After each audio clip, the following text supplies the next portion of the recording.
श्री कृष्णा दोस्तों, किशोरी क्रिएशन से मैं सपना शर्मा आप सभी का हार्दिक स्वागत करती हूँ आपके अपने चैनल पर। दोस्तों, आज के वीडियो में हम आपके लिए एक ब्राह्मण भक्त की कथा लेकर आए हैं जो भगवान भोलेनाथ का अनन्य भक्त था।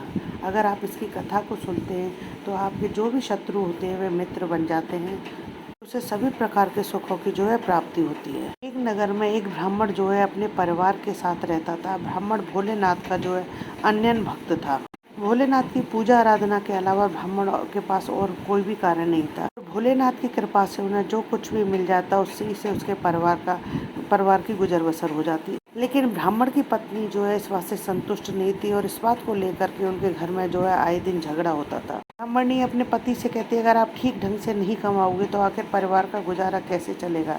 लेकिन ब्राह्मण जो है उसकी एक भी नहीं सुनता और ब्राह्मण जो है सारा दिन ओम नमः शिवाय का ही जाप करता रहता। एक दिन ब्राह्मणी ने अपने पति से कहा कि देखो, घर की जिम्मेदारियां जो है बढ़ रही हैं, बच्चे भी बड़े हो रहे हैं, तो आप कहीं बाहर जा कर के कोई काम धंधा करो। आपके इस छोटी मोटी भिक्षावृत्ति से हमारा पालन नहीं हो पाता है, इसलिए आप कहीं बाहर जाकर काम करें।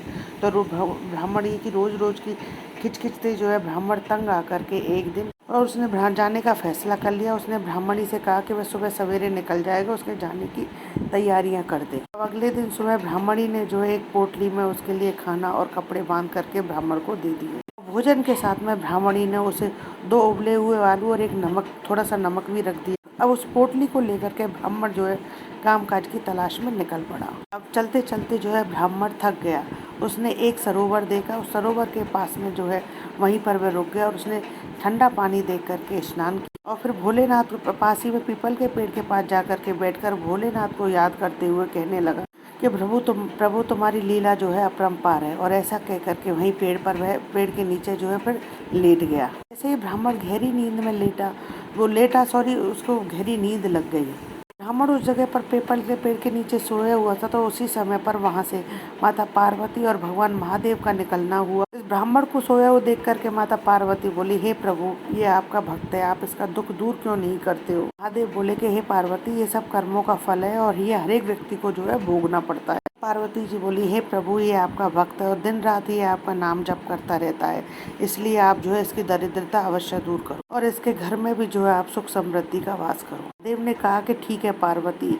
और इस प्रकार पार्वती जी से कह करके महादेव ने भगवान भोलेनाथ ने जो उसको पोटली में रखे हुए 2 आलूओं को 2 लड्डुओं में बदल दिया। पार्वती जी से कहा कि हे देवी, चलो यहाँ से प्रस्थान करो, ब्राह्मण देव का काम जो है पूर्ण। वहाँ से महादेव जी और पार्वती जी चले गए। ब्राह्मण जो है गहरी नींद से उठा। उठते ही उसे जो है भूख लगी और उसने खाने के लिए अपनी पोटली खोली। जब पोटली खोली तो उसमें 2 ताजा लड्डुओं को देखकर उसका चेहरा तो एकदम से खुशी के मारे खिल गया। वह कहने लगा कि ब्राह्मणी ने ये काम तो बहुत ही अच्छा किया। ऐसा कहकर के ब्राह्मण ने एक लड्डू उठाया और खा लिया। जैसे ही लड्डू को खाने के बाद में ब्राह्मण कहने लगा कि अरे, ऐसा स्वादिष्ट लड्डू तो जो है मैंने आज तक नहीं खाया। ऐसे ही ब्राह्मण ने दूसरा लड्डू उठाने के लिए हाथ बढ़ाया तो वह देखकर आश्चर्यचकित रह गया कि पोटली में तो जो है 2 के 2 लड्डू पड़े हुए हैं। ब्राह्मण ने जो एक लड्डू उठाया, खा लिया। जब दोबारा देखा तो फिर पोटली में 2 के 2 लड्डू पड़े हुए हैं। ऐसा करते करते उस विप्र ब्राह्मण ने जो है काफी सारे लड्डू खा लिए, लेकिन उसकी पोटली में जो है 2 लड्डू अभी भी बचे हुए थे। पेट भर जाने के बाद जो है ब्राह्मण ने पोटली उठाई और वह वापस अपने घर की तरफ चल पड़ा। अब ब्राह्मण जैसे ही घर पहुंचा तो ब्राह्मणी उसको खाली हाथ दे करके क्रोध के मारे जोर जोर से चिल्लाने लगी। ब्राह्मणी को चिल्लाते हुए देखकर तब ब्राह्मण ने उससे कहा कि देख, भोलेनाथ की कृपा से जो है हमारे दिन फिर गए हैं। उसने अपनी पोटली वाली बात जो है सारी ब्राह्मणी को बता दी। ब्राह्मणी और बच्चों ने भी जो है पेट भर करके लड्डू खाए और कहा कि इसका तो कोई जवाब ही नहीं है, इतने स्वादिष्ट लड्डू है ये। अगले दिन से दोनों पति पत्नियों ने जो है लड्डू बेचने का काम शुरू कर दिया। के बाहर एक बोर्ड बनवा दिया कि यहाँ पर ताजा व स्वादिष्ट लड्डू मिलते हैं। धीरे धीरे लोग बाग उनके लड्डू खरीदने आने लगे, लेकिन जो भी लड्डू खाता उनके लड्डुओं का कायल हो जाता, तारीफ किए बिना नहीं रहता। फिर कुछ दिनों बाद लोग जो है आपस में बात करने लगे कि ये लड्डू आकर ब्राह्मण के पास आते कहाँ से हैं। ब्राह्मण के घर में किसी भी प्रकार के कोई कारीगर भी काम करते हुए नहीं दिखते हैं। अब ब्राह्मण ने जो अपनी पोटली का राज किसी को नहीं बताया था। धीरे धीरे उनका काम बढ़ने लगा और उनके दिन जो है फिर गए। ब्राह्मण ने जो अच्छा घर बना लिया, दुकान भी बड़ी कर ली, खूब सारा धन इकट्ठा होने लग गया ब्राह्मण। ब्राह्मण के जो है खूब ठाट बाट हो गए। अब ब्राह्मण की दिनों दिन तरक्की को देख करके लोग उसे ईर्ष्या करने लगे। ब्राह्मण की पोटली वाली बात जो है उसके किसी दुश्मन को पता चल गई। उस दुश्मन ने जो है राजा के पास जाकर ब्राह्मण की चुगली कर दी कि ब्राह्मण के पास एक ऐसी पोटली है जिसमें से लड्डू उसके खत्म ही नहीं होते, दिनों दिन बढ़ते ही जाते हैं। वह पोटली उस ब्राह्मण के पास क्या कर रही है? वह तो आपके राजमहल की शोभा होनी चाहिए, वह तो आपकी राजघरानी की रसोई की शोभा बननी चाहिए, उस ब्राह्मण के घर की नहीं। ऐसा सुनकर के राजा ने जो है अपने सैनिकों को ब्राह्मण के पास से वह पोटली लाने का आदेश दिया। पोटली को ला करके जो है राजमहल में लाकर रख दो, राजमहल की रसोई में लाकर रख दो। अब राजा के सैनिक ब्राह्मण के पास गए। सैनिक ब्राह्मण के पास गए और बोले कि तुम्हारी पोटली दे दो, महाराज ने मंगाई है। राजा की आज्ञा थी तो ब्राह्मण को जो है वह पोटली देनी पड़ गई। पोटली के जो है ब्राह्मण के पास से जाते ही ब्राह्मण का तो धीरे धीरे वही पहले के जैसा हाल हो गया। एक दिन ब्राह्मणी ने उससे कहा कि आप उसी स्थान पर जाएं और वहां जाकर के आप जो है भगवान भोलेनाथ की आराधना करें, क्या पता भोलेनाथ जो है हमारी सुन ले। ब्राह्मणी के कहने पर अब ब्राह्मण उसी तरह अगले दिन अपने भोजन, वस्त्र और 2 आलू उबले और थोड़ा सा नमक लेकर के चला गया। उस स्थान पर पहुंचते पहुंचते उसे दोपहर हो गई। जाकर के उसने उस तालाब में स्नान किया और पोटली पास में रखकर ब्राह्मण जो है सो गया। भगवान भोलेनाथ को याद करते करते उसे गहरी नींद आ गई। संयोगवश उसी जगह से फिर भगवान भोलेनाथ पार्वती जो है रमण करते हुए उसी मार्ग से गुजरे। पार्वती जी बोली,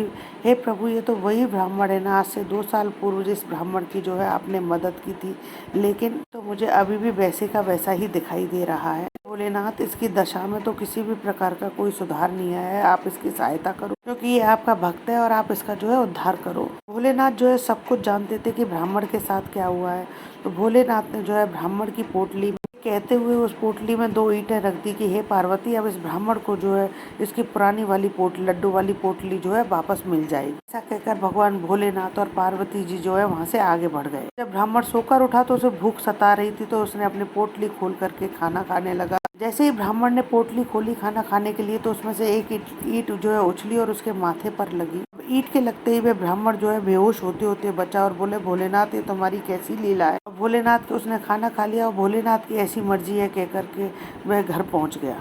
ब्राह्मणी जो है उसका बेसब्री से इंतजार कर रही थी। जैसे उसने ब्राह्मण को आते देख, ब्राह्मण के सिर में चोट देख करके ब्राह्मणी के तो होश उड़ गए। उसने पूछा कि आपके सिर में चोट कैसे लगी। ब्राह्मण ने जो है सारी बात ब्राह्मणी को बता दी। ब्राह्मणी भी सुनकर निराश हुई और उस वक्त दोनों जने जो है सो गए। दोनों पति पत्नी विचार करने लगे कि इस बात के पीछे भी भोलेनाथ का जरूर कोई ना कोई संदेश छुपा है जो हमें पता नहीं है। तो उन्होंने थोड़ा सा परे हटते हुए दूसरी तरफ मुंह करके पोटली का मुंह खोला। उनमें से एक एक करके ईंट जो है बाहर की तरफ उछलती जाए और पोटली में 2 ही ईंट रह जाए। ब्राह्मणी बहुत चतुर थी, उसको सारी बात समझने में जरा भी देर नहीं लगी और उसने ब्राह्मण को समझाते हुए ब्राह्मणी ने जो है ब्राह्मण से कहा कि आप राजा के पास ये संदेश पहुंचाओ कि या तो हमारी लड्डू वाली पोटली वापस करो, अन्यथा हमसे युद्ध करो। ब्राह्मण ने जो है राजा के पास संदेश पहुंचाया। राजा के पास जब संदेश पहुंचता है तो उसे ब्राह्मण का संदेश बहुत अजीब लगता है। राजा ने जो है अपने 10-20 सैनिक ब्राह्मण के घर पर भेजे। जैसे ही राजा के सैनिक ब्राह्मण के घर के पास पहुंचे तो ब्राह्मण ने जो है अपनी पोटली का मुंह सैनिकों की तरफ कर दिया। पोटली में से निकल करके ईंटें जो है सैनिकों के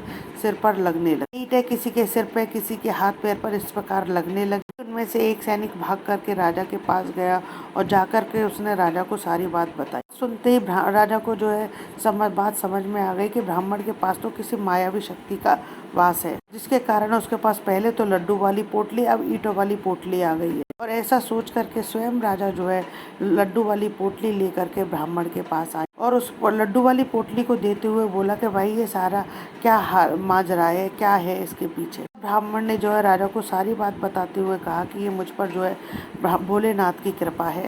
जब ब्राह्मण के द्वारा ये पोटली देने की बात सुनी कि भोलेनाथ के द्वारा दी गई पोटली है, तो राजा को बहुत आश्चर्य हुआ।